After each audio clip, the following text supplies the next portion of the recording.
ఈ నెల 10వ తేదీ ఉదయం తులారాశిలోకి బుధుడు ప్రవేశించనున్నాడు. ఆ తర్వాత 22వ తేదీన అస్తంగత్వ దశలో తులారాశిలో ఉదయిస్తాడు. ఈ నెల 29వ తేదీ వరకు ఇదే రాశిలో ఉండి తర్వాత వృశ్చిక రాశిలోకి ప్రవేశిస్తాడు. దీనివల్ల 3 రాశులకు అదృష్టం బాగా పట్టుకుని ఊహించని రీతిలో సంపదను పొందుతారు. ఏ రాశులవారు లాభపడనున్నారో తెలుసుకుందాం. వృశ్చిక రాశి.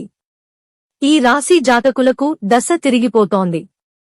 అన్నీ సానుకూల పరిణామాలే ఎదురవుతాయి. ఉద్యోగస్తులకు వేతనం పెరగడంతో పాటు ప్రమోషన్ ఉంది. గతంలో మొదలై నిలిచిపోయిన పెండింగ్ పనులు తిరిగి ఈ సమయంలో ప్రారంభమవుతాయి.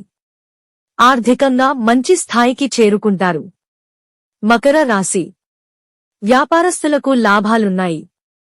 ఈ నెల 10వ తేదీ నుంచి 29వ తేదీ వరకు వీరికి తిరుగులేదని చెప్పొచ్చు. ఏ పని తలపెట్టినా విజయం సాధిస్తారు. ఆకస్మిక ధనలాభంతో పాటు ఆర్థికంగా ఎటువంటి ఇబ్బందులకు గురవరు.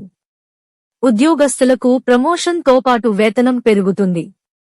అదనపు ఆదాయ మార్గాలు తోడవుతాయి.